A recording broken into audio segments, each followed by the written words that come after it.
Quão grande é o meu Deus, cantarei. Quão grande é o meu Deus, e todos hão de ver. Quão grande é o meu Deus. Mais uma vez declare isso bem forte. Quão grande, quão grande é o meu.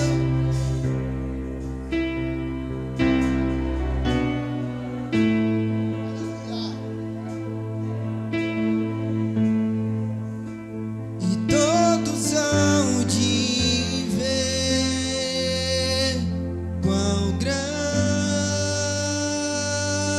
é o meu Deus.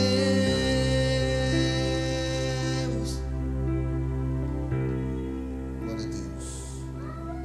Quão grande é o meu Deus, cantarei. Cante mais uma vez. Aleluia. Todos hão de ver. Aleluia. Quão grande. Feche os seus olhos. Pai querido, nós somos gratos a Ti por estar na Sua presença, Senhor. Por podermos mais uma vez vir até aqui para entoarmos louvores e adorações ao Teu nome, porque o Senhor é digno disso. Pai, que o Senhor venha abençoar, Senhor, cada irmão, cada irmã que está aqui esta noite, derramando a Tua graça, a Tua unção, o Teu poder e as Tuas misericórdias sobre cada vida, Senhor. Em nome de Jesus, somos gratos. Amém e amém, Jesus. Glória a Deus. Pode se assentar, meus irmãos. Quero chamar aqui o Wallace para fazer a leitura da palavra para mim.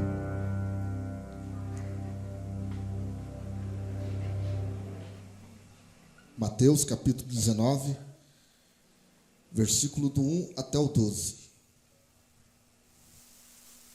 Pouco, tá aqui, tá? Paz, igreja.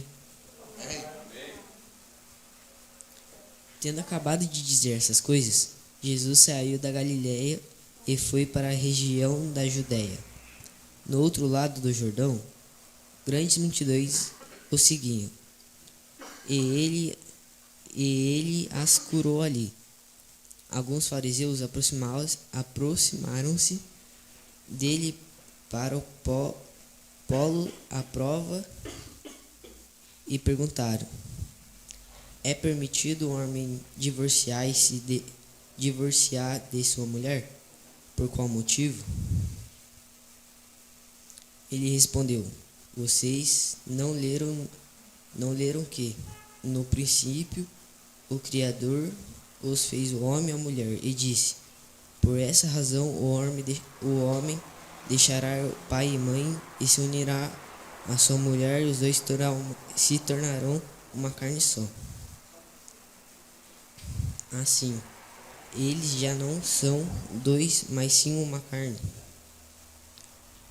Portanto, o que Deus uniu, ninguém separe. Perguntaram eles: por que?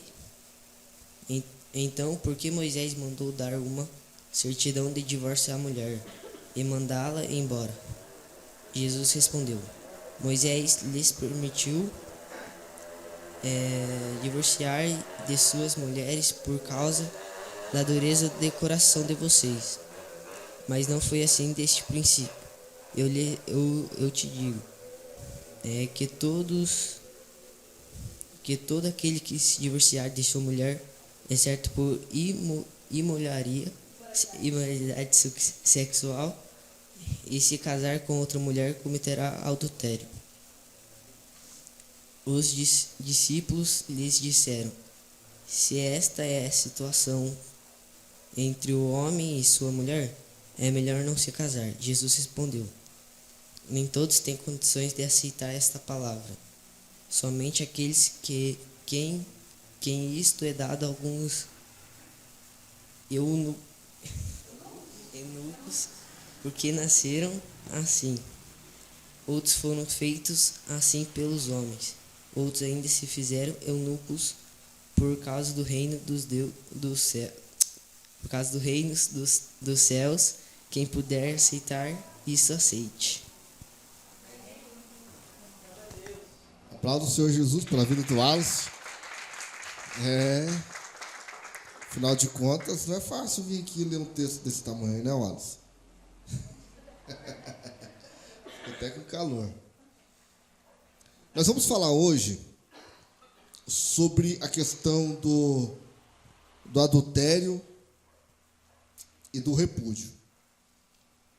Eu quero lembrar aos irmãos que algumas questões teológicas que serão mencionadas aqui têm as suas divergências por causa de pensamentos, tá? A gente vai entender isso no decorrer dos estudos. Por que eu falo isso? Porque a Bíblia em si ela tem as suas divergências de pensamentos. Pastor, o senhor está dizendo que a Bíblia se contraria? Não estou dizendo que a Bíblia tem contradições. Mas eu estou dizendo que ela nos dá aberturas para pensar de formas diferentes. Uns acreditam de um jeito e outros acreditam de outro jeito. Por isso existe aí algumas vertentes teológicas, né? Existem os arminianos, existem os calvinistas, existem outros tipos de vertentes teológicas que se divergem entre si, porém a essência da palavra, ela não muda e ela não deve mudar. A essência da palavra é um só. O homem pode errar na sua forma de interpretar. O homem pode errar na sua maneira de ler, na sua maneira de ver. Mas a palavra ela é inerrante, ela nunca erra. A palavra ela é verdadeira, fiel e justa. Amém? Vamos lá. O texto que o Wallace acabou de ler é um texto que vai dar início às nossas ministrações. Os fariseus sempre querem pegar Jesus de algum erro. Eles sempre querem achar uma forma de desmoralizar o mestre. Então, quando eles chegaram até Jesus e perguntaram para Jesus acerca do divórcio, e eles perguntando para Jesus ali no comecinho que foi lido, e alguns fariseus se aproximaram dele e perguntaram: é permitido ao homem divorciar-se de sua mulher por qualquer motivo? Jesus logo ele responde, né? Jesus dá a resposta para eles que é o seguinte: vocês não leram que no princípio o Criador fez o homem e a mulher e disse: por essa razão o homem deixará o pai e a sua mãe e unirá a sua esposa? Sabe o que eu acho interessante na resposta de Jesus? Que ele não respondeu o que os fariseus perguntaram. Ele não deu resposta para os fariseus. Os fariseus eles perguntaram o seguinte: o homem pode se divorciar? Jesus ele usa a palavra e fala assim: na Bíblia não está escrito que deixará o homem pai e mãe, unirá-se a sua esposa e serão os dois uma só carne? Vocês não entendem isso? Então Jesus meio que ele não responde. Mas lá mais para baixo eles insistem na pergunta e eles falam assim: então por que Moisés mandou dar uma certidão de divórcio à mulher e mandá-la embora? Aí Jesus responde: Moisés permitiu divorciar-se de suas mulheres por causa da dureza do coração de vocês. Mas não foi assim desde o princípio. Eu lhes digo que todo aquele que se divorciar de sua mulher, exceto por imoralidade sexual, e se casar com outra mulher, cometerá adultério. E os discípulos disseram: se esta é a situação entre o homem e a sua mulher, então é melhor não se casar. Ou seja, Jesus ele estava deixando claro que, desde o princípio, qual era o plano de Deus? Deixará o homem, o pai e a mãe, unirá-se com a sua mulher, e os dois serão uma só carne. Desde o princípio. Quando eles fizeram a pergunta que se o homem pode divorciar, Jesus já deu essa resposta para eles. E eles insistem na pergunta dizendo, mas por que Moisés então deu a carta de divórcio para a mulher? Aí Jesus responde, por causa da dureza do coração do homem. Porque não foi assim que está escrito desde o princípio. Jesus retorna a falar. Ele retorna a dizer. Mas aqui depois nós vamos entendendo um pouquinho a respeito da diferença entre divórcio e repúdio. Tem uma grande diferença aí. Tem uma grande diferença. Por isso que eu vou deixar para a gente discorrer no assunto, mas para o final a gente vai chegar nessa conversa aí, tá? Mas o que eu acho interessante, vamos discorrer os estudos aí, a gente vai chegando lá. O que eu acho interessante aqui é que geralmente a pessoa, quando ela é mal intencionada, ela nunca pergunta sobre o casamento, sim sobre o divórcio. Você vê que os fariseus mal intencionados, eles chegam e perguntam logo sobre o divórcio. Pecadores querem discutir divórcio, mas deveriam discutir casamento. Eles deveriam, na verdade, perguntar como que faz para restaurar um casamento, mestre? Como que a gente faz para corrigir algo que não está legal?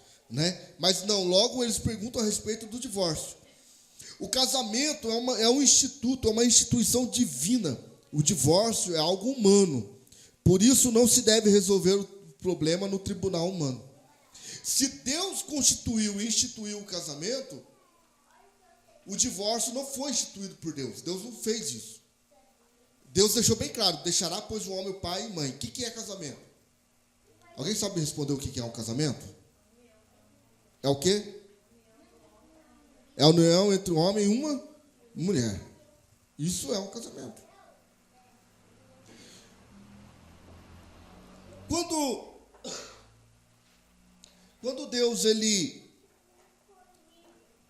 Quando Jesus ele estava andando aqui pela terra ainda, antes dele ressuscitar, existia cartório, gente? Não existia cartório? Então, como que as pessoas se casavam? Como? Quem mais quer arriscar? Como que era feito os casamentos antigamente, se não tinha cartório?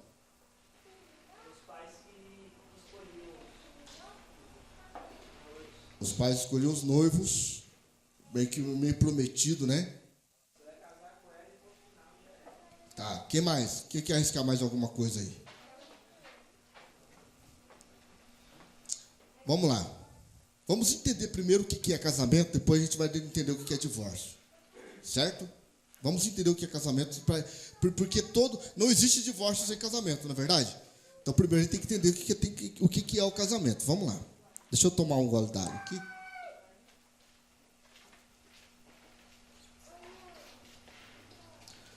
Jesus, nessa passagem que nós lemos, Jesus falou o que é casamento. Nessa passagem que nós acabamos de ler aqui, Jesus respondendo aos fariseus, ele falou o que é casamento. Deixará, pois, o homem seu pai e a sua mãe e unirá-se à sua esposa, e os dois serão uma só carne através da relação sexual. E isso é casamento. Aí você está falando assim, ó, não estou acreditando que eu estou ouvindo um pastor de uma igreja pentecostal falar que casamento não é um cartório. O casamento no cartório, preste atenção, o casamento no cartório é uma lei que foi implantada no Brasil, eu acredito que há uns 300 anos atrás só, não tem muito tempo isso, tem pouco tempo, que foi implantado no Brasil para poder definir que tipo de casamento você tem. Por exemplo, hoje essa lei já teve várias emendas, várias mudanças, mas tem o casamento que é separação total de bens. O que é o casamento de separação total de bens? Eu tenho a minha mansão, a pastora tem a mansão dela, e se um dia nós viermos nos separar, eu saio com a minha mansão e ela sai com a mansão dela, o que é meu, o que é dela, não tem que discutir. Existe o formato que é a união total de bens. O que é a união total de bens? Eu tenho a minha mansão, a pastora tem a mansão dela, nós juntamos tudo, e é de todo mundo, o que é meu é dela, o que é dela é meu também. E aí a gente vai fazer o quê? Se um dia a gente vier se separar, a gente soma tudo, divide no meio, cada um pega a sua parte. tem a questão da união parcial de bens. O que é a união parcial de bens? Eu tenho a minha casa, ela tem a casa dela, e tudo que nós conquistarmos juntos daqui para frente é dividido. A minha casa continua sendo minha casa, mas se eu comprei um carro, se a gente se separar, a gente vai dividir o valor do carro, não o valor da minha casa, e nem o valor da casa dela. É assim que funciona. Então, a questão do cartório foi para poder organizar uma discussão que tinha antigamente. 1890. 116 anos que existe o cartório no Brasil de casamento. E as pessoas que casaram antes disso, foi tudo para o inferno? Ué, se nós estamos discutindo um assunto aqui, vamos criar uma polêmica? Bom que depois a gente vai estar na internet, aí as pessoas ficam lá discutindo, brigando entre elas, ficam só dando risada entre eles. Né? Isso, mas vamos entender uma coisa, vamos lá. Se a igreja, hoje, a instituição religiosa, define casamento como quem tem que ir no cartório, assinar o papel para dizer que está casado, fora disso a igreja não reconhece o casamento de um homem e de uma mulher, e as pessoas que casaram antes de 116 anos atrás? Está todo mundo condenado ao inferno? Está tudo em fornicação, então, é isso? Eu quero ouvir a opinião de vocês. O que você acha, Maiara? O que você acha? Foi tudo para o inferno? Não? O que você acha, assim? E agora? Não foi não, né? Ué, mas casou, mas está morando junto, não tem casamento? E agora? E agora, gente? E agora, Júnior? Como é que é? Ué, mas morou junto, a Bíblia fala que não pode morar junto, as igrejas estão pregando que não pode morar junto, porque não é casamento morar junto. E agora? O que você acha, Saulo? Complicou, né? Contra a palavra de Deus não tem argumento, gente. Tem argumento contra as ações dos homens. Adão e Eva não foi o ritual. Qual foi o ritual? Morar junto. O que é o casamento? Eu vou falar para vocês aqui o que é casamento. Casamento é quando o homem sai da sua casa, da casa dos seus pais, a mulher sai da casa dos pais e eles se assumem, eles vão morar juntos. A partir de agora, o marido, o homem, ele tem que cuidar da esposa, a esposa tem que cuidar do marido e eles geram filhos. Isso é casamento. Isso é casamento.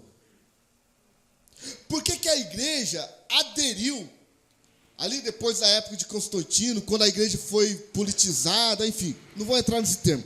Por que a igreja aderiu ao sistema cartorário para poder reconhecer o casamento? Para não virar bagunça.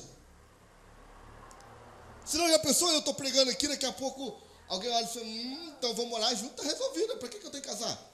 A pergunta é, se você vai morar junto, qual é o problema de você ir no cartório assinar o papel? Se não faz nenhuma diferença. Só para ir contra o sistema? Exatamente. Pastor, mas se eu posso morar junto é casamento, por que eu devo ir no cartório? E qual que é o problema se você ir no cartório ou não ir no cartório? Já está morando junto, já é casamento mesmo, não muda nada. Cumpre com a lei dos homens também, pronto, está tudo resolvido. Vocês entendem? Então, isso é o casamento. Só que a discussão aqui com os fariseus e Jesus era o seguinte, é que os fariseus queriam confrontar o mestre, dizendo assim, mestre, e aí, pode divorciar ou não? Aí Jesus, ele não fala que não pode e não fala que pode. Vocês vão olhar na primeira conversa de Cristo, ele não fala que não pode. E também não fala que pode. Ele vai falar assim, lá no começo, está escrito que deixará o homem, seu pai e sua mãe, unirá a sua esposa, e serão ambos uma só carne. É a resposta que Jesus dá. Mas lá embaixo, eles falam assim, mas Moisés, ele dava a carta de divórcio para suas mulheres. Aí a resposta de Jesus é a seguinte, ele vai falar assim, pois bem, realmente, ele dava carta de divórcio para suas mulheres, mas ele fala assim, ó, mas não foi assim desde o princípio. Por que não foi assim desde o princípio? Porque não é o projeto de Deus. O divórcio nunca foi o projeto de Deus. Só que não tinha nenhuma lei naquela época que impedia as pessoas de divorciar. Não existia lei naquela época que falava assim, não, você não pode divorciar. Então o que acontecia? Agora eu vou contar um pouco de história da Bíblia para você. O que acontecia naquela época? Era interessante. Os homens se casavam com as mulheres que eram escolhidas pelos pais, ou às vezes, quando eles eram autoridade, eles mesmos escolhiam com quem eles queriam se casar. Aí, suponhamos que ele escolheu uma morena para casar com ele. Vou casar com uma morena. Aí, no meio daquela monte de mulheres que tinham lá na época, ele se casa com uma morena. Só que, na primeira noite, ele descobriu que ela ronca demais. Parece um trator. Aí, o que ele fazia? Ele falava assim, eu não quero mais ficar com essa mulher. Vou arrumar outra. Aí ele arrumava uma loura. Só que a morena, o problema estava aqui, ó. Ele podia arrumar outra mulher, porque não tinha lei que o impedia disso. Só que a morena não podia voltar para a casa dos pais, tinha que ficar servindo ele. Ó. Aí o que acontecia? Aí ele arrumava outra mulher. E quando ele arrumava outra mulher, aí ele ia dormir com a mulher, passava uns dias com ela, enjoava, falava, não, agora você está muito bafenta, não quero mais isso não, vou arrumar outra. Aí ele arrumava outra mulher. A morena e a loira não podiam voltar para a casa dos pais. Tinham que continuar ali. E assim eles estavam fazendo. O que estava acontecendo? As mulheres estavam ficando depressivas. Por quê? Porque a lei dizia que ela não podia se casar com outra pessoa. Porque a repudiada não podia se casar com outro homem. Porque isso é um ato de repúdio, não quero mais você. Mas você também não pode se casar com alguém. Por isso que Jesus fala aqui, ó, vamos lá. Por isso que Moisés lhe permitiu divorciar de suas mulheres por causa da dureza do coração de vocês. Mas não foi assim desde o princípio. Eu vos digo que todo aquele que se divorciar da sua mulher... Aí Jesus, ele implica um princípio, exceto por imoralidade sexual. Por quê? Porque naquela época era assim. Não gostei da cor do seu cabelo, achei que o seu cabelo ia ficar melhor, mas depois que no casamos vi que não era legal, largava. Aí as mulheres foram reclamar com Moisés. As mulheres chegaram a Moisés, está complicada a situação. Porque nossos maridos estão casando com um monte de mulher, não está dando conta de nenhuma. E aí nós estamos ficando tudo aqui, nós não podemos casar de novo. Aí vem o primeiro documento que nós estamos falando, que é a carta de divórcio. Não era a carta de casamento. O primeiro documento que veio foi carta de divórcio. Aí o Moisés foi, então, beleza, vamos fazer o seguinte. Todo marido que se casar com a mulher e se divorciar dela por qualquer motivo, que está lá no começo, qualquer motivo. Aqui, você viu que aqui Jesus falou por imoralidade sexual? Mas você viu que lá no começo está falando por qualquer motivo? Não está falando por imoralidade sexual? Aí a carta é todo homem, a lei é todo homem que se separar da sua mulher por qualquer motivo, tem que dar uma carta de divórcio para que ela possa se casar de novo. Ou seja, quebra o tabu da igreja dizendo que homem divorciado, mulher divorciada não pode se casar. Mas vamos entender. Mas não era somente dar a carta de divórcio. Tinha um negócio por trás disso aí. Quando a mulher vinha se casar com o camarada, junto com ela vinha o pai e pagava o quê? Um dote. Eles davam um dinheiro para a mulher poder se casar com o cara. quando o homem ia se separar da mulher, ele teria que devolver a mulher, devolver o dote e todo o dinheiro que ele ganhou por conta de negociar aquele dote, ele tinha que dar junto. Lei de Hammurabi, pesquisa depois. Ele tinha que devolver. Ou seja, se o pai da Ana Cláudia me pagou 50 mil reais de dote, bom seria se fosse, para eu me casar com ela, se por um dia a gente fosse se divorciar, eu tinha que devolver os 50 mil reais, e se eu negociei esse dinheiro e ganhei mais dinheiro ainda, eu tinha que devolver tudo aquele dinheiro que eu negociei, que eu ganhei por causa desse dinheiro, com ela, e ela vai se casar com outra pessoa. Então, o que foi feito na lei de Moisés, ele endureceu a lei. Ele endureceu a lei. Mas vamos recorrer aqui, não vamos parar só nisso, não. Alguma dúvida? Alguém quer fazer alguma subjeção a respeito disso? Pode falar se quiser. Pastor, eu quero falar, não concordo com essa visão, não, esse pensamento, não. Aí daí eu também não sei o que vou te dizer, porque está na Bíblia, não sei o que vou não falar. Mas vamos lá. Casamento é um mandamento de Deus. Deixará, pois, o homem, o pai e a mãe, e unirá-se a sua esposa. E o divórcio? O divórcio é uma permissão. Deus permitia o divórcio. Não era uma liberação, não estava deliberado o divórcio. Casamento não é obrigatório. Eu estou na igreja, sou obrigado a casar. Ai, meu Deus, eu tenho que... Não, não é obrigatório. Casa quem quer. Quem quer casar, se casa. Aí tem gente que não quer casar, tem gente que quer viver solteiro. E deixa a pessoa, está tudo bem. O divórcio é causado por causa da dureza do coração. E muitas das vezes, essa dureza, falando na época de hoje, a dureza do coração, acontece o divórcio por causa da falta de perdão. Geralmente, essa dureza hoje, falando de hoje, é pela falta de perdão. O amor não é cego. Porque existe assim uma conversa de que o amor é cego. Tem até um filme, vocês já assistiram um filme de um meio que comédia? De um cara que se apaixona por uma mulher, só que ela é reforçadona mesmo, assim, uma pitelona de uma mulher, assim. Só que daí, quando ele olha para ela, ele olha aquela mulher linda, assim, com um corpinho de violão, aquela coisa. Aí, tipo assim, fazendo o filme, fazendo alusão de que o amor é cego. Mas a verdade, o amor não é cego. Eu já ensinei aqui a respeito do amor, eu falei assim, o amor ele não deve ser emoção. O amor não pode ser emocional, o amor tem que ser racional. O amor verdadeiro, ele é um amor inteligente. Ele ama por inteligência. O amor emocional é o amor cego. É onde você se cega, você fecha o seu inconsciente, fecha os seus olhos para todos os defeitos das pessoas.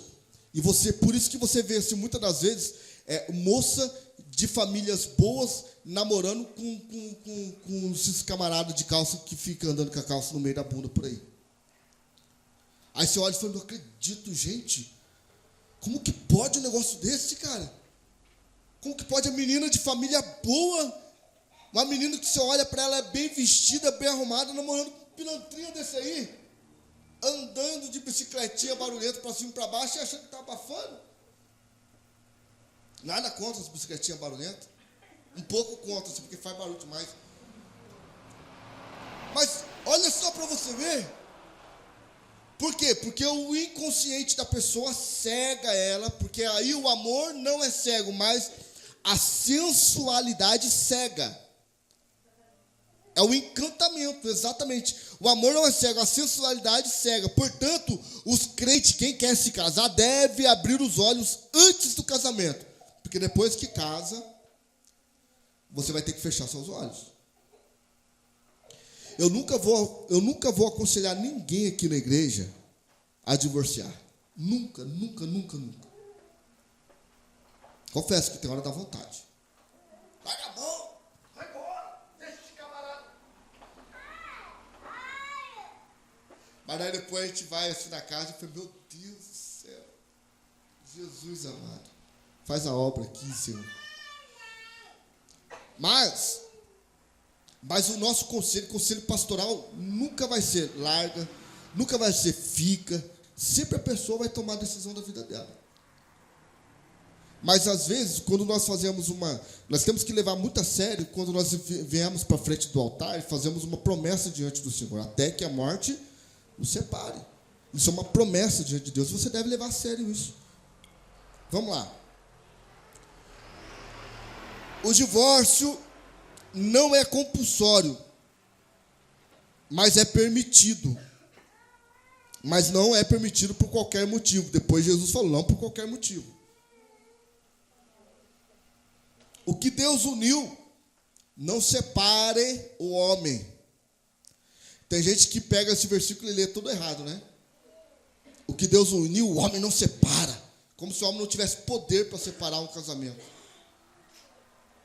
Se fosse assim mesmo, teria um monte de casamento destruído por aí, não é verdade?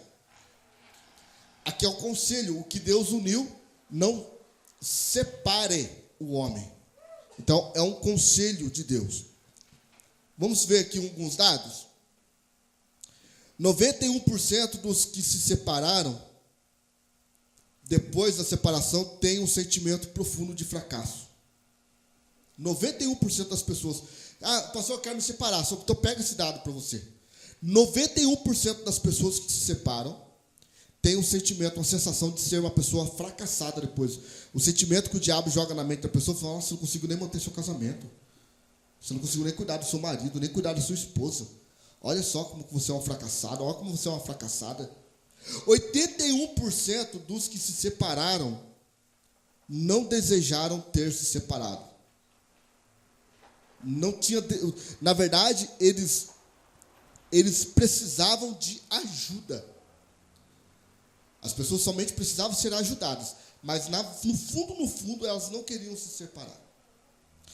82% dos que se divorciaram também se divorciaram no segundo casamento. Vou me separar, porque eu não aguento mais. Ai, meu Deus, vou casar de novo. Casou, separou de novo. 81% de quem se separou no primeiro casamento, casou, separou do segundo casamento também. Vamos lá. 78% dos que se separaram se arrependeram de terem se separado até os 2 anos de separação. 88% dos casais que conseguiram ajuda, apoio e aconselhamento restauraram o seu casamento. 88% das pessoas que queriam se separar e buscaram ajuda, apoio, aconselhamento, conseguiram restaurar o seu casamento. Deus, Ele não quer, Ele não ama, Ele não apoia, Ele não liberou divórcio na igreja, nem fora da igreja. Por isso que quando nós temos problema no nosso casamento, nós temos que aprender a buscar ajuda. Está com problema no casamento, está com dificuldade, procura alguém, procura o pastor, procura a pastora. A gente estabelece uma atmosfera de confiança, de segurança, para você poder abrir seu coração e a gente poder ajudar você. Se você não procurar ajuda, certamente você vai conseguir se separar um dia. Vamos ler no livro de Provérbios, capítulo 6, versículo 20 até o 29. Abra a tua Bíblia. Provérbios 6. Provérbios, capítulo 6, versículo de número 20 até o 29. Olha o que a Bíblia diz. Meu filho, obedeça aos mandamentos de seu pai e não abandone os ensinos da sua mãe. Amarre-os junto ao coração e ate-os ao redor do pescoço. Quando você andar, eles te guiarão. E quando você dormir, eles estarão te protegendo. Quando você acordar, falarão com você. Pois o mandamento é lâmpada e instrução é luz, e as advertências da disciplina são como um caminho que conduz à vida. Eles os protegerão, olha que interessante, da mulher imoral. Eles os protegerão da mulher imoral. Aqui parece que um termo meio machista, né? Fala só da mulher imoral, né? Nossa, só as mulheres. Mas aqui é para os homens também, tá? Para as mulheres, eles protegerão do homem imoral, tá? Isso se aplica em ambas situações. E dos falsos elogios do homem ou da mulher leviana.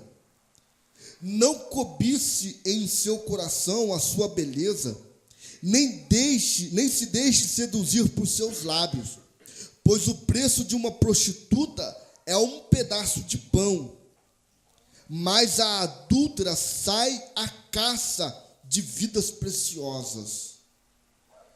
Presta atenção, a Bíblia está dizendo que o preço de uma prostituta não vale nem um pedaço de pão, ou vale um pedaço de pão. Mas aí a Bíblia vai dizer assim que a mulher adúltera sai à caça de vidas preciosas. Quem caça é porque já está de olho na sua caça, o predador já está de olho na caça. O diabo, ele não brinca em serviço. Ele já sabe no ponto exato onde ele vai tocar. Vamos lá. Pode alguém colocar fogo no peito sem queimar a roupa? É tipo assim, um abuso, né? Mais ou menos assim, um cuidado. Pode alguém andar sobre as brasas sem queimar os pés? Assim acontece com quem se deita com a mulher alheia. Ninguém que a toque ficará sem castigo. Vamos seguir aqui? Acho que esse versículo já falou por si só, né? Mas vamos lá. Por que os crentes caem em adultério? Porque crente, você vai na igreja, você não vê assim, um caso de crente que traiu a mulher, que traiu a esposa, que a esposa traiu o marido, que o pastor traiu a esposa, que a esposa do pastor traiu o pastor, um bafafá, né, no meio das igrejas, né? Abra sua Bíblia no livro de 2 Samuel, capítulo 11, versículo de 1 até o 5. Abra sua Bíblia aí. 2 Samuel, capítulo 11, versículo de 1 a 5. Na primavera, em que os reis saíam para a guerra, Davi enviou para a batalha Joabe com os seus oficiais e todo o exército de Israel. E eles derrotaram os amonitas e cercaram Rabá. Mas Davi permaneceu em Jerusalém. Vamos entender o contexto, vamos tentar entender a história aqui. A Bíblia diz que na época da primavera, os reis saíam para guerrear. Não sei por que tinha que ser na primavera, mas acho que é porque era uma época boa, né, para guerrear. Tempo bom, sei lá. E a Bíblia fala que Davi ele enviou para a guerra Joabe com os seus oficiais e todo o exército de Israel. Ou seja, Davi falou assim, gente, é o seguinte, vocês vão guerrear, eu estou cansado de guerrear, eu já guerreei demais, eu já fiz muita guerra, já venci guerra demais, então faz o seguinte, junta tudo aí os exércitos e vão para a guerra vocês. Mas Davi, a Bíblia fala que Davi permaneceu em Jerusalém. Aí Davi ficou em casa, ele não quis sair de casa. Uma tarde, Davi se levantou da cama e foi passear pelo terraço. Olha a cena. O contexto, a história, o cenário é o seguinte. Davi mandou Joabe com a guerra, vai guerrear, eu vou ficar em casa, vou dormir. E a Bíblia está falando que numa tarde, ou seja, Davi estava na casa dele dormindo numa tarde. Deveria ser aquele sono depois do almoço, sabe? Os caras almoçou, sabe se vai tirar um soninho, levanta. E a Bíblia fala que Davi levantou da cama. Ele estava deitado na cama, acho que dormiu, levantou e foi passear pelo terraço do palácio. Então Davi levanta e dá uma esticada no terraço. E a Bíblia vai dizer que do terraço Davi viu uma mulher muito bonita tomando banho. No terraço, Davi viu uma mulher muito bonita tomando banho. E ele chama alguém e fala assim, ó, vai lá e procura saber quem é essa mulher. Bom, Até aqui, tem alguma coisa errada aqui? Assim, de verdade, tem alguma coisa errada? Claro que se minha mulher ficasse sabendo que eu pedi para algum dos meus filhos saber quem é a vizinha lá da frente, ia dar uma briguinha em casa, ia dar ruim, mas até então tá tudo bem, certo? Não tem nada de errado nisso, né? É uma brecha, ele tá o quê? Ele tá olhando e cobiçando, mas ele até aqui, fala, bebê, pode falar.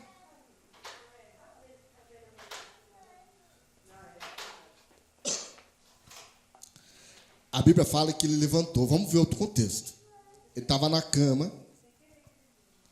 Ele levantou. E ele olhou pelo terraço do seu palácio. E tinha uma mulher. Gente, na boa, vamos falar. Vamos falar com as mulheres agora. Imagina você levanta, abre a janela e tem um homem tomando banho na frente da sua janela. Está errado? Você tem culpa nisso? Que culpa que você tem que ter um homem tomando banho na frente da sua janela? Mas a Bíblia diz que Davi olhou e mandou alguém perguntar. Começou aí o erro. Mandou alguém perguntar quem era aquela mulher. E a Bíblia vai dizer que chegaram até ele e disseram: é Betseba o nome dela, filha de Eliã e mulher de Urias. Urias era um dos valentes de Davi. Urias não era qualquer cara, não. Urias era assim com Davi, cara. Era amigo de Davi. Aí Davi falou assim: então vai lá e traga ela para mim. E a Bíblia diz que ele se deitou com ela. E Davi se deitou com a mulher de Urias, o hitita. E a Bíblia vai, olha o que a Bíblia vai dizer. Davi mandou que a trouxesse e se deitou com ela. A Bíblia coloca uma vírgula, se deitou com ela, vírgula. E agora o texto que traz a sentença de Davi. E ela havia acabado de se purificar da impureza da sua menstruação. Ó. Depois ela voltou para casa. Por que a Bíblia teve que falar que ela havia acabado de se purificar da impureza da sua menstruação? Vamos lá. As guerras naquela época duravam 2, 3 meses, 4 meses. O marido ficava fora de casa. A mulher estava lá na casa dela sozinha todo esse tempo. Davi manda chamar ela na cabeça. Vamos entender a cabeça de Betseba? O rei me chamou? Lógico que eu vou. E aí nós sabemos muito bem que se acabou de terminar o período menstrual dela, essa mulher estava como? No seu período? Ou seja, subindo pelas paredes. E tipo assim, entrou com uma luva, deu certinho do jeito que o diabo queria. E a Bíblia vai dizer que mandou a mulher para casa, mas a mulher engravidou e mandou o recado para Davi dizendo que estava grávida. Olha só, por que os crentes caem em adultério? Por não fazer nada. Por ficar de bobeira. Crente que é crente, ele tem que manter. Lembra do ditado? Mente vazia é oficina do diabo. O diabo ele vai trabalhar na mente que não tem o que pensar, não tem o que fazer. E você vai ficar ali maquinando alguma coisa para fazer. Nós temos que entender, porque agora sim, por que o crente dessa época de hoje cai em adultério? Primeira coisa que eu entendo por quê? Persuasão sociocultural. O que é uma persuasão sociocultural? A TV ensina, a internet ensina, As revistas ensinam. A comercial de cerveja ensina. Um monte de coisa ensina o marido a trair a esposa e a esposa a trair o marido. Como é feliz aquele que não segue o conselho dos ímpios, não imita a conduta dos pecadores, nem se assenta na roda dos zombadores. O salmista Davi já disse isso. Muitos antes de alguém se deter no caminho dos pecadores, primeiro caminhou ouvindo o conselho de pessoas ímpias, o que foi afetando a sua mente, que em vez de ser formada pela sabedoria da palavra do Senhor, absorveu o entendimento mundano e carregado de seduções satânicas. E essa infiltração ocorre pela mídia, pelo ciclo de amizade ou pela dessensibilização do pecado em nome do prazer. Ou seja, a persuasão sociocultural está doutrinando a mente das pessoas a cometerem adultérios. Porque o amigo convidou para sair, tomou uma cervejinha a mais e não aguentou e caiu. Porque a amiga falou que começou a dar mau conselho. Vai, boba, seu casamento não está muito bem mesmo. Vai, o que tem? Vai ser feliz. Você tem que ter direito de ser feliz também. E assim começa. Assim que o crente ele começa a cair em adultério. Mergulhados na erotização cultural. Hoje em dia é normal. Caminham ouvindo conselhos dos ímpios. Absorvem formas de pensamentos sociais. Tipo, não tem nada a ver, o que tem? Não tem problema, vamos fazer mesmo, está tudo bem. Aceitam interpretação secular da sexualidade. Tipo assim, o sexo virou uma coisa banal, está tudo bem, vamos fazer sexo à vontade, que não tem problema nenhum. A mente contaminada na imoralidade dos poetas e dos novelistas. É interessante, né? As novelas de hoje em dia como são, né? Alguém aqui ainda assiste novela, gente? Deixa eu ver. Gente do céu, a igreja aqui, Casa de Maquina, é liberta mesmo. Ninguém aqui assiste novela, de verdade? Vocês estão de parabéns. Porque pode ver para você ver. As histórias, os roteiros das novelas sempre são assim. Começa com uma família linda, uma esposa dedicada, um marido bonitão, dedicado, que cuida da sua esposa, filhos lindos em volta da mesa, família doriana feliz da vida. E aí o narrador fala assim: mas até que um dia aparece um amor da sua infância ou da sua juventude.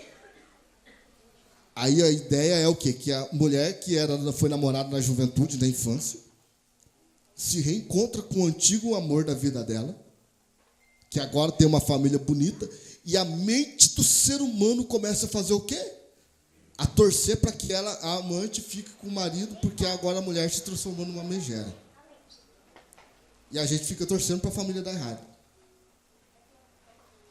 E aí nossos olhos estão vendo isso, nossos filhos estão vendo isso, a nossa casa está vendo isso, e às vezes a gente não entende porque algumas coisas acontecem dentro de casa, porque nós estamos o quê? Implantando isso dentro de casa. Vamos ver aqui. Condicionado a aceitar os pressupostos culturais, acolhem o adultério como uma situação viável em momento de prazer. Não, em nome do prazer vale tudo, não tem problema. Não tem sentimento, pastor. Não tem sentimento, está tudo bem. Não tem sentimento, não é só um carro. É só para dar uma pimentada no casamento. Tem casos eu já ouvi casos de crente, marido e mulher dar as mãos e irem na casa de swingers. Troca de casal. Eu vi crente fazer isso. Eu já vi crente fazer isso. E está com o casamento todo arrebentado, destruído. Filhos homossexuais. Está destruída a vida deles. Vamos seguir aqui? Por que crente cai em adultério? Por causa do conceito mundano sobre o casamento. Provérbios capítulo 6, versículo 27 e 29 diz: pode alguém colocar fogo no peito sem queimar a roupa? Pode alguém andar sobre brasas e não queimar os pés? Assim acontece com quem se deita com a mulher alheia. Ninguém que a toque ficará sem castigo. É um romance que provoca queimaduras semelhantes às de manusear brasas e caminhar descalço sobre a fogueira. sempre vai ter uma consequência. Não adianta. Pisou fora da linha. Tem um ditado, escreveu, não leu? Escreveu, não leu? É isso mesmo. Não adianta. Para Deus não tem conversa. No mundo espiritual, irmãos, não tem conversa. Vamos lá. Aqui, nesse caso, o casamento é apenas uma convenção social utilitária. Ou seja, a gente casa para ver se vai dar certo. Vamos tentar, né? Tá tudo bem, né? Vamos casar, vai que dá certo. Vai que a gente se dá bem. Se não der certo, tá tudo fácil hoje em dia. É somente contrato que pode ser dissolvido quando deixa de ser satisfatório para as partes que acompanham, compõem. Você sabia? Bibi, essa para vocês. Você sabia que o casamento no cartório hoje é um contrato de 3 meses? Quem sabia disso? Você sabia, Wesley? Por isso você casou, né, Marvá?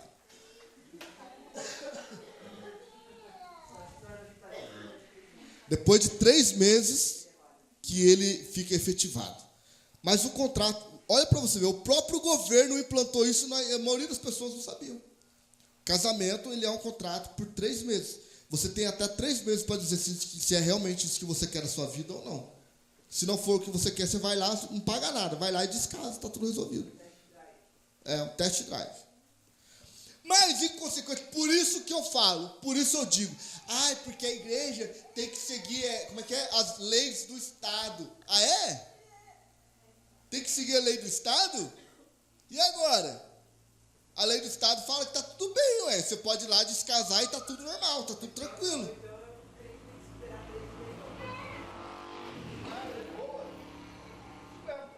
Então o crente tem que esperar 3 meses para poder ir para a lua de mel. Senão, esquece. Ignorar o fim de um casamento significa rasgar uma pessoa viva em 2 partes. Sabe por quê?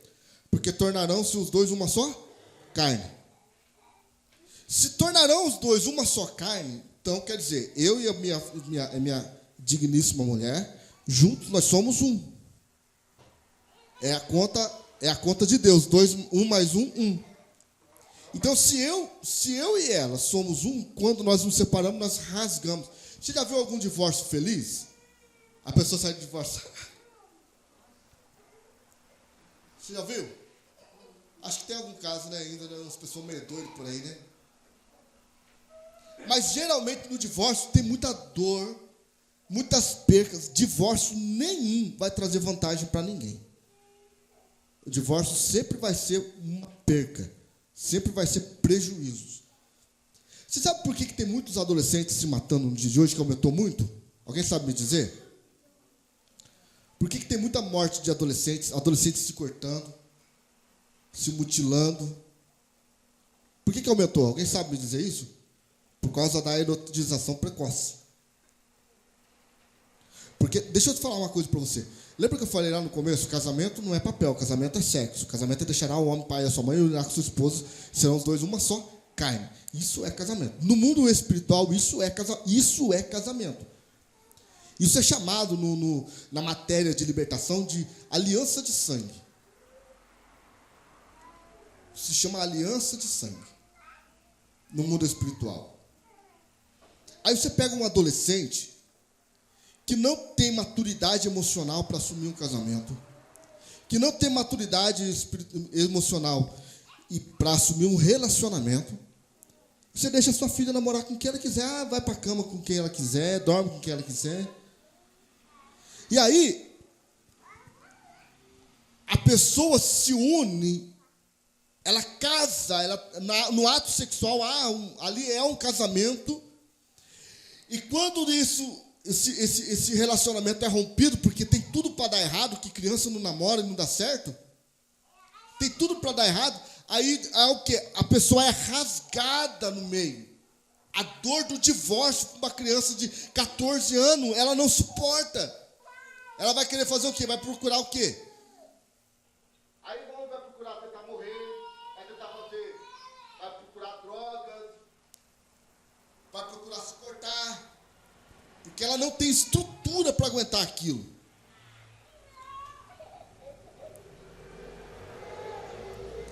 Vamos lá. Desconsidera que o divórcio não pode ser efetivado sem causar um dano extremamente violento em ambas as partes. Ou seja, quando o crente não considera, quando ele desconsidera a dor do divórcio, ele não está nem aí para nada, só pensa nele e vai separar mesmo, está tranquilo. Esquece que a pessoa que procura um outro tipo de satisfação fora da aliança está optando pela autodestruição. Procurou um outro parceiro fora da aliança no seu casamento, você está se autodestruindo, você está acabando com a sua vida, acabando com a sua família, acabando com seus filhos, acabando com uma geração inteira.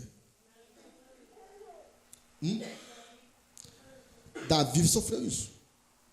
Vocês já ouviram muito falar da história de Davi aqui. Se você acompanhar depois o que aconteceu com Davi por causa disso, vocês vão entender. A visão sensual do casamento. Oséias capítulo 4, versículo de 1 a 13. Abra sua Bíblia. Oséias 4, versículo 11 até o 13. 11.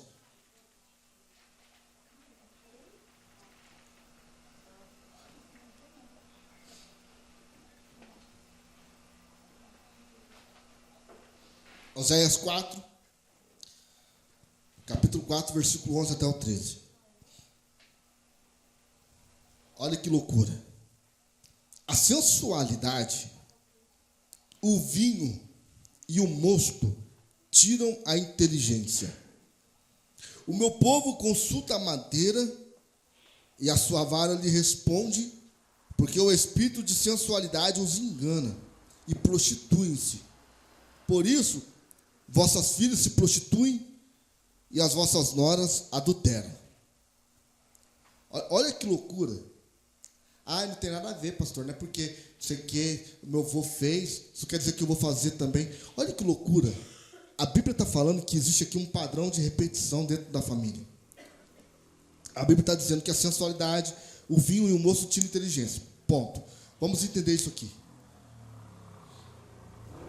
O camarada, quando ele é pego no encantamento, na sensualidade, ele perde, ele fica, eu vou usar o termo aqui, mas é para bater de frente com o trem mesmo, é para causar impacto no coração mesmo. O cara fica burro. Burro. Ele sabe, a Bíblia fala que não existe nada em oculto que não será trazido. Existe a palavra trazido? Que será trago as luzes, revelado. As professoras falam assim, esse pastor é maluco, trazido. A Ilana olhou e falou assim, da onde o pastor está tirando trazido? Tá certo, trazido? Tem trazido, gente? Tem trazido? Tem, Elaine? Professora universitária falou que não tem. Então, trago. Trago, é trago. Já, deixa aqui para lá. Português o nosso tá meio limitado aqui. Vamos falar sobre a Bíblia, que nós estudamos a Bíblia. Português eu não estudei muito, não. Vamos lá. Então, não adianta a gente achar que ninguém vai ficar sabendo. Não adianta a mulher falar assim, não, mas, nossa, meu marido nunca vai ficar sabendo disso aqui. Tá tudo bem. Não adianta. Não adianta o homem, o ser humano, ele fica cego. A Bíblia fala que o vinho e o mosto e a sensualidade tiram a inteligência. Gente, está na cara que isso vai dar errado. Mas o ser humano, ainda assim, ele insiste. E a Bíblia vai dizer, a causa da prostituição, a causa do adultério e do vinho e do mosto, deixa o cara tão ignorante, tão burro, que a Bíblia fala que ele consulta a madeira. E a Bíblia diz, e a sua vara lhe responde. Imagina o cara assim, ó, o cara abraçou a sensualidade, está traindo a esposa, chapou o coco de vinho e está falando com a flor assim, ó. Você acha que eu fiz certo ou fiz errado? Aí a flor responde, ele, você fez certinho, isso mesmo, cara, é por aí mesmo. É exatamente isso que a Bíblia está dizendo, que o cara perde a noção da inteligência. Aí, a repetição, o padrão vem. O padrão qual que é? Por isso, vossas filhas se prostituem e as vossas noras adulteram. Porque agora já entrou um padrão de repetição na família. A visão sensual do casamento considera a experiência geralmente de curta duração. É a chamada de estar amando como única base admissível para o casamento. Eu sempre ensino aqui na igreja o seguinte: os meninos querem namorar aqui na igreja, eu falo assim, ó, vai namorar. Mas enquanto você estiver apaixonado, vocês não vão casar. Não vai casar. O Wesley demorou 4 anos para casar com a Gabriela. E nos últimos 2 meses de casamento, eu fiquei tentando fazer eles desistirem. Tem certeza? É isso mesmo? Ó, Wesley, olha o que ela está falando para o seu Wesley. Olha como é que está sendo. Ó, Bibi, olha aí, Bibi, olha. Se passou, eu falei para ela, quando virou o ano, eu falei assim, ó, se vocês chegarem até o casamento de vocês juntos, vocês vão casar. E eu fiquei tentando fazer eles parar, desistir. Não é maldade. Era uma brincadeira meio séria, mas era verdade um pouco. Por quê? Porque não adianta casar apaixonado. Lembra que eu falei? O amor é cego, o amor não é cego, mas a sensualidade cega. Ah, casar com a nossa que linda que ela é. Olha o corpinho dela, olha que coisa linda. Ih, vai dar tudo errado. Isso tudo passa. O corpinho passa. A beleza passa. Tudo passa.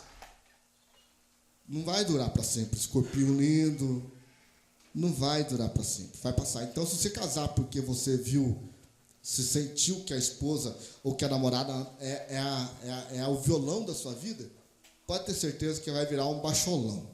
Você já viu um baixolão? Como é que é um baixolão? O violão cello. É, um violão cello.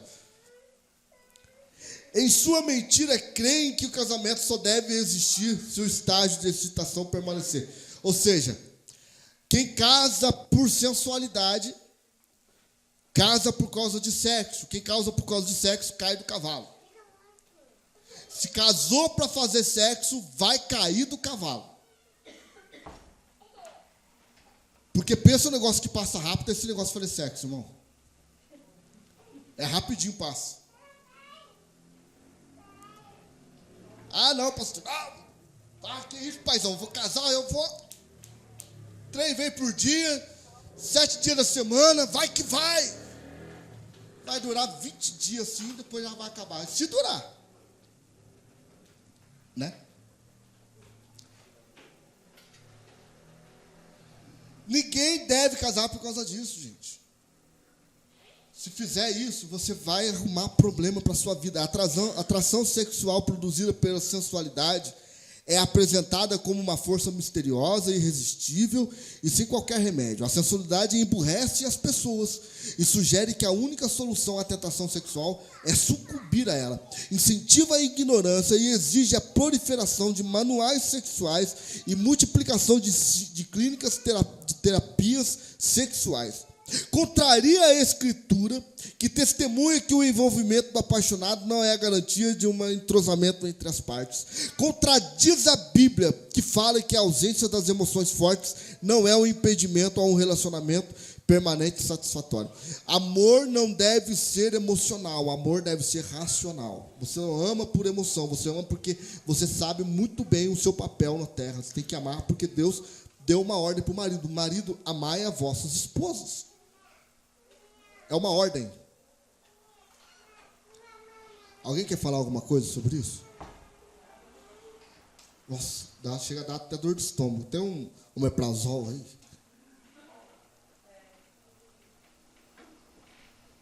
Ó, se você entender que o amor é racional, se você entender isso, você vai ficar casado o resto da sua vida. Você precisa entender isso. Amor é racional. É aqui, ó. O sentimento tem que estar aqui, ó. Se tiver na emoção, se tiver no coração, vai dar ruim. Vai dar ruim, porque emoção passa. Emoção é passageira. Eu costumo dizer que emoção, ela é circunstancial. Quer gerar uma emoção forte? Vai na montanha-russa. Aí você vai subir, vai descer, vai subir de novo, vai bater a cabeça para um lado, bater a cabeça do outro. Vai sair de lá emocionado. Vai pular de paraquedas. Gente apaixonada é a mesma coisa. O frio da barriga é igualzinho, não é? Sim ou não? Quem já ficou apaixonado aqui uma vez? Levanta a mão, quero ver. Só eu? Nossa, gente. Eu andava a pé tanto tempo para eu poder ver minha namorada quando estava apaixonado. E não tinha horário, não. É paixão. É sentimento, aquele frio na barriga, mas é bom, né? É gostoso, né? É legal, não é? Esse negócio, é friozinho na barriga, aquela vontade de estar perto, de estar junto. Mas passou. Pastor, você tem vontade de mais ficar do lado da sua esposa, da pastora? Claro que eu tenho, todo dia. Todo dia eu fico ali pertinho dela, mas aquele frio, aquele gelo na barriga, passou, gente, acabou. Agora aqui é razão, é racional. Eu estou ali para cuidar dela, eu estou ali para proteger ela, eu estou ali para amá-la, eu estou ali para servi-la. É isso que a gente tem que pensar. Por que a gente se separa? Porque existe uma mentira chamada liberdade sem consequência. Lucas capítulo 15, versículo 13, 16 e 30, diz assim: foi para uma região distante e lá desperdiçou os seus bens vivendo irresponsavelmente. Liberdade. Está falando aqui sobre o filho pródigo. Nós falamos aqui há umas aulas passadas, uns cultos passados. Ele desejava encher os estômagos com a vagem de alfarrobeiras que os porcos comiam, mas ninguém lhe dava. Esbanjou todos os seus bens com prostitutas. A falsa sensação da liberdade. Eu posso fazer o que eu quiser. Ninguém manda em mim. Já viu alguém que casou sendo homem? Nenhum manda em mim, não. Tem mulher que fala isso, sabia? Homem para mandar em mim. Homem nenhum manda em mim, não. Que é isso? Nem casa. Se você está pensando assim. Aquela sensação, aquela mulher que casa com o marido e o marido esquece que é casado, quer jogar bola todo final de semana. Já viu isso? Todo final de semana ele está juntando com os amigos jogar bola. Não que esteja errado jogar bola. Não está errado jogar bola. Mas o problema é que ele esqueceu que agora ele é casado.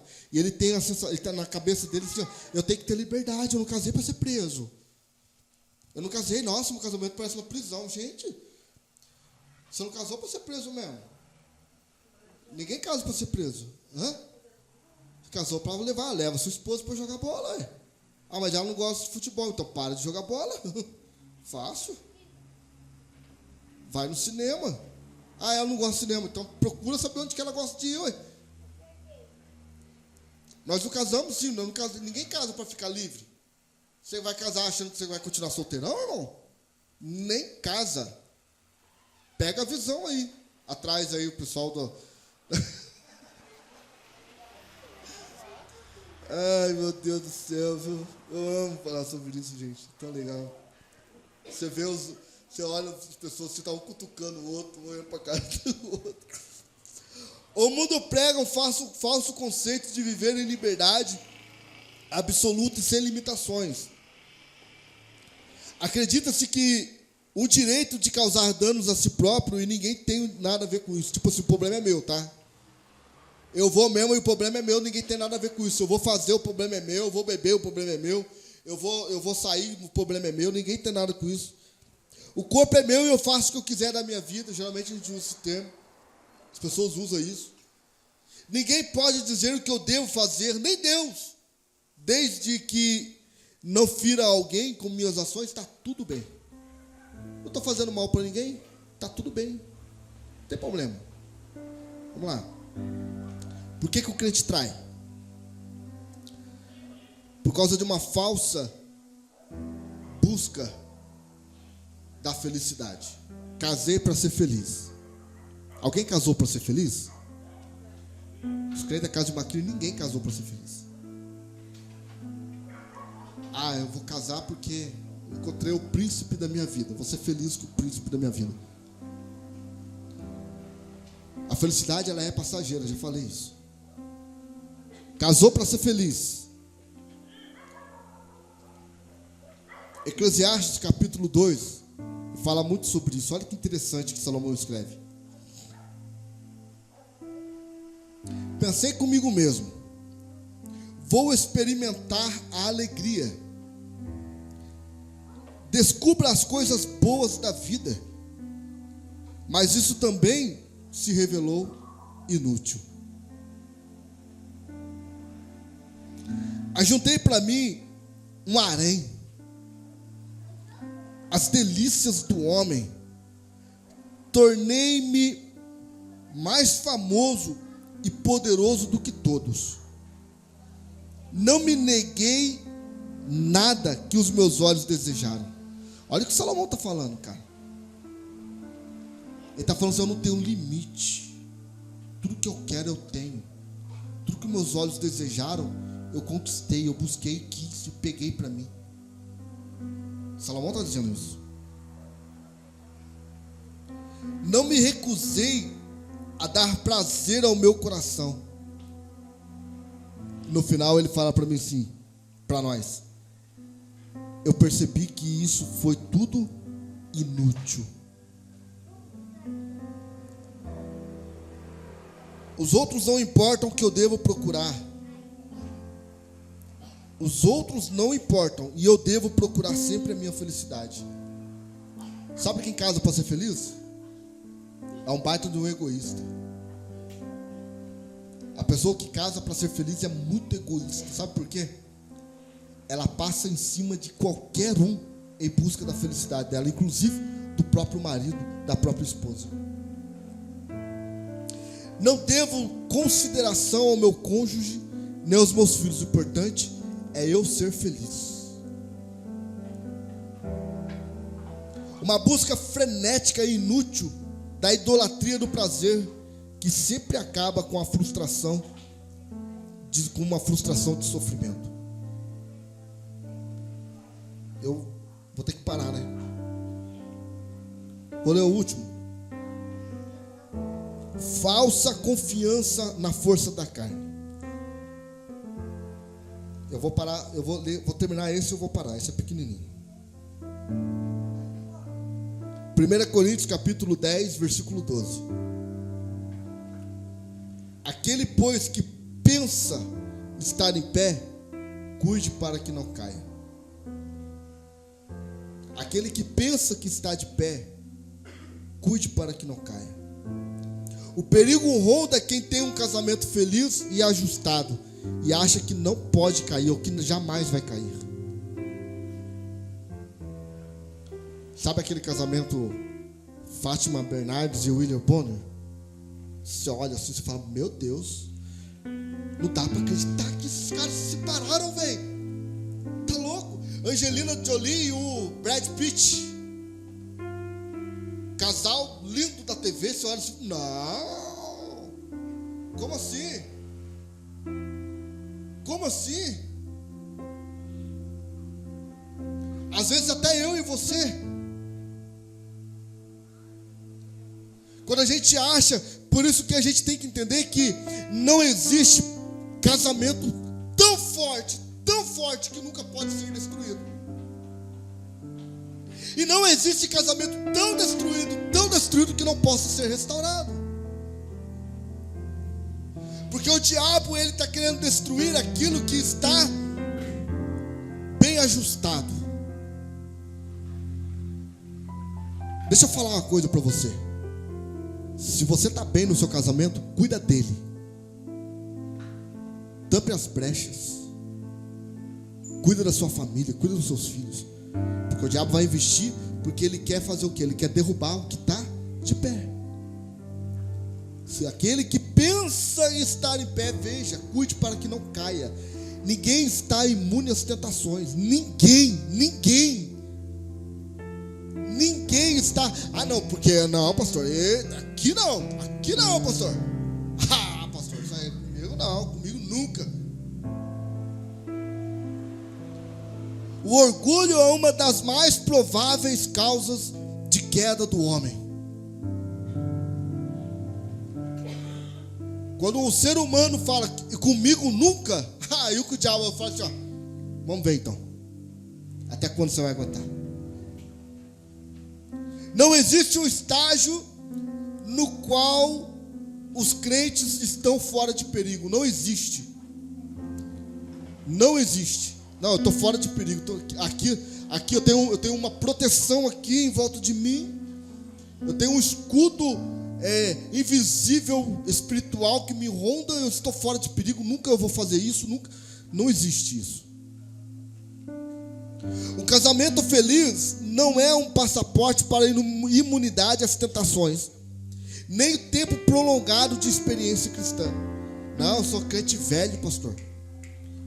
Sou crente velho e comigo essas coisas não acontecem, não. A natureza pecaminosa é um campo fértil para o pecado. Nós temos que aprender, primeira coisa que nós temos que aprender aqui é tomar cuidado com isso aqui, ó. Com o dedo. Primeira coisa que nós temos que tomar cuidado com o nosso dedo. Nossa, você viu o que ele fez? Você viu o que ela está fazendo? Você viu? Porque nós estamos aprendendo aqui que não existe ninguém tão forte que não possa ser derrubado. Não existe.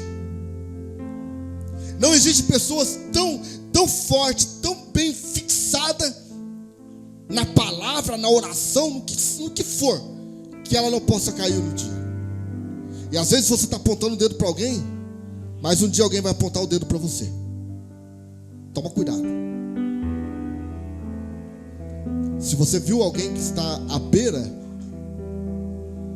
ore por ele. Chegue até ele e oriente-o. Eu achei lindo esses dias. Esse dia o Wesley me ligou e falou assim: pai, você e a mãe estão bem?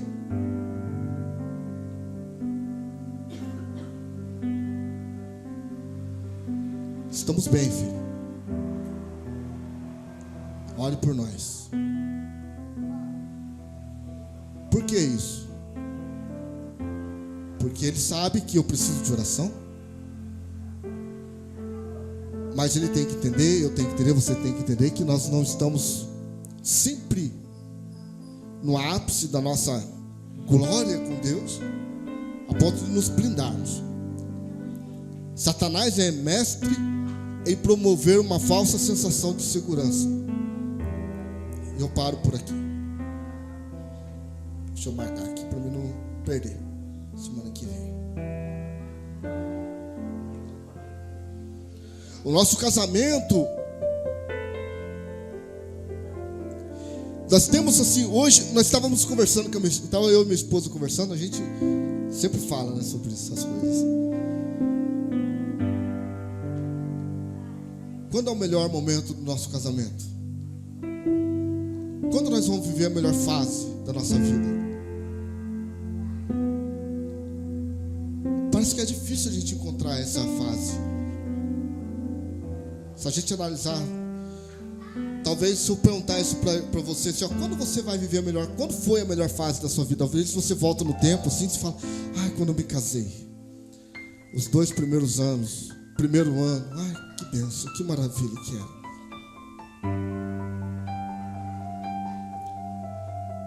Hoje, analisando o nosso casamento de tudo, nós vivemos a melhor fase do nosso casamento hoje. Mas mesmo assim nós não podemos bater no peito e dizer assim, nós estamos fortes, blindados. Nada nos derruba, porque nós estamos fortes, nós estamos nada. Isso seria uma prepotência da nossa parte. E nós temos que fazer o quê? É cuidar. Eu cuido dela, ela cuida de mim, para que nosso casamento continue sempre firme, sempre de pé. Tem problemas? Sempre vai ter. Tem dores no meio do caminho? Sempre vai ter. Tem dificuldades? Sempre vai ter. Mas a gente vai estar junto ali, brigando e lutando pelo nosso casamento. para viver sempre a melhor fase. Buscar, ainda que nós não estejamos vivendo ainda, mas nós vamos falar assim, vamos buscar viver melhor amanhã. Porque ontem já passou, amanhã é outro dia. Vamos viver melhor amanhã. Vamos viver melhor amanhã. E vamos sempre procurar melhorar. Cuida do que Deus te deu, seu casamento, sua família, seus filhos, a sua casa. Cuide para o diabo não achar um motivo e uma forma de destruir, para que depois seja reconstruído, porque reconstruir demora muito mais do que construir. Vamos ficar de pé, agradecer a Deus. Alguém quer falar alguma coisa? Alguém quer falar? Quer falar, pastor, alguma coisa? Não? Ninguém quer falar nada? Alguém quer fazer uma declaração de amor para a esposa? Você quer? Vem cá.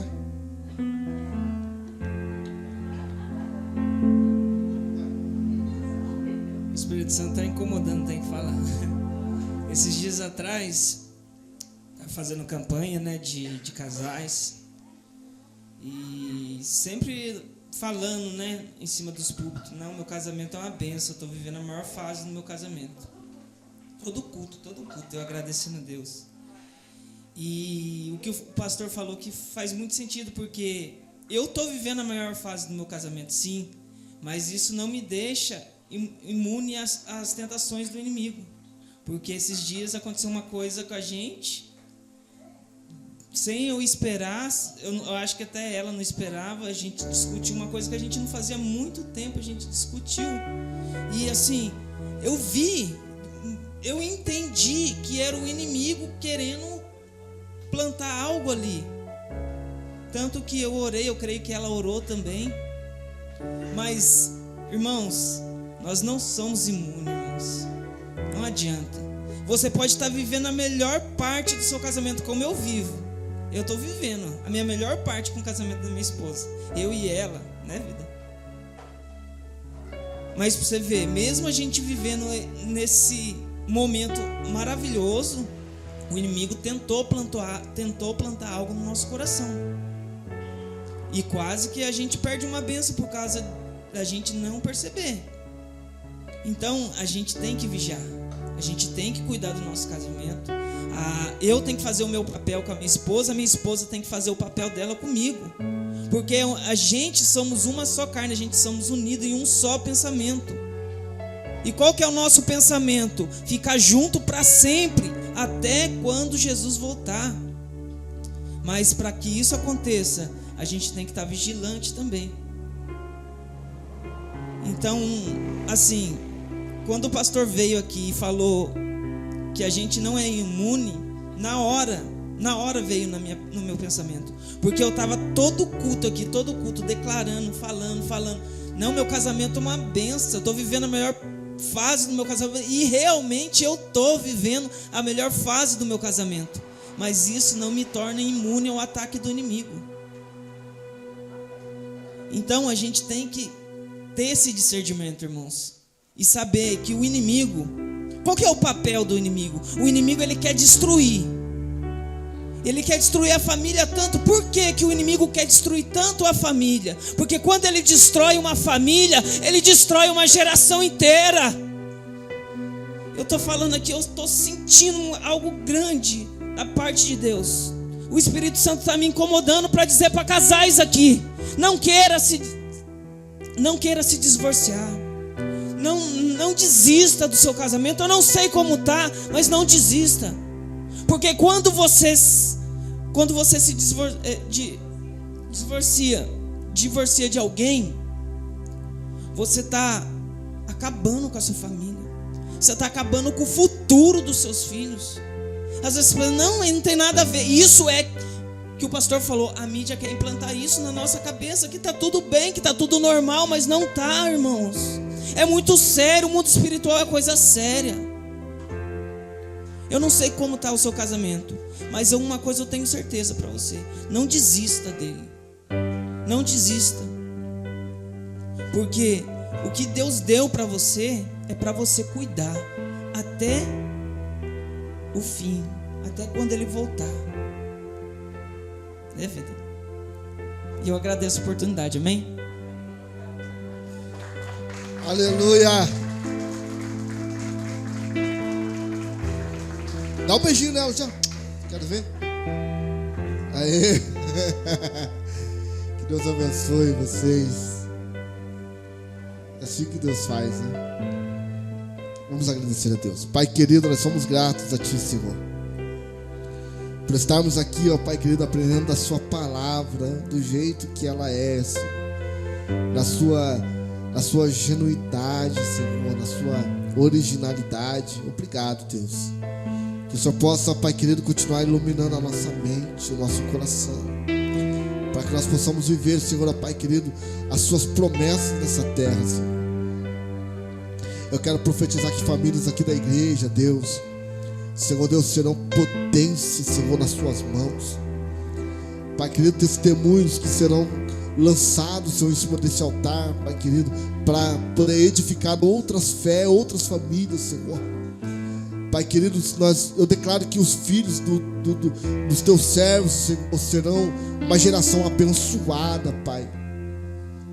Eu quero profetizar, Senhor, no ventre da minha nora, Senhor, que os meus netos serão, Pai querido, continuação dessa geração abençoada, Pai. Serão pastores, pastoras, Senhor.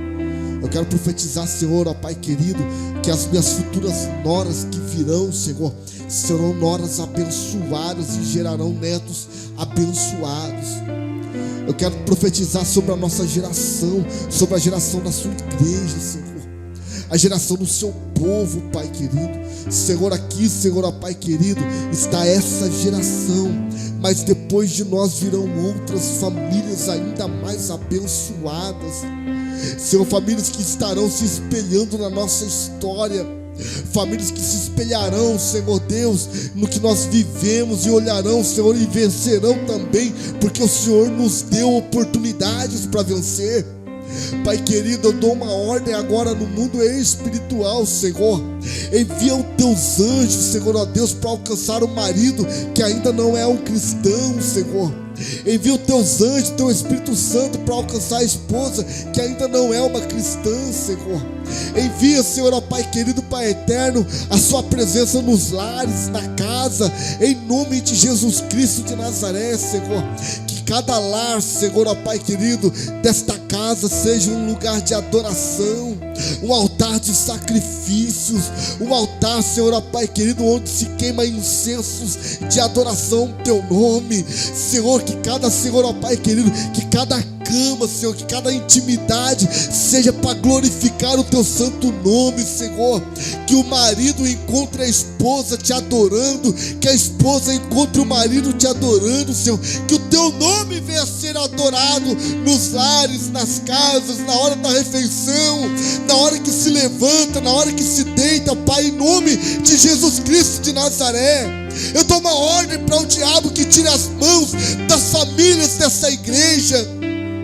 Eu ministro, Senhor, libertação nas casas, nos lares, Senhor, que haja, Senhor, ó Pai querido, Pai eterno, quebrantamentos de corações duros, Senhor. Tira o coração de pedra, coloca um coração de carne, Senhor, um coração arrependido, disposto a perdoar, disposto, Senhor, ó Pai querido, a restaurar, Pai, em nome de Jesus Cristo, Senhor. Pai querido, que esta casa, Senhor, seja uma referência, Senhor, no que se diz a respeito famílias e restauração, Pai, em nome de Jesus, em nome de Jesus, amém e amém, Jesus. Aplauda o Senhor Jesus bem forte.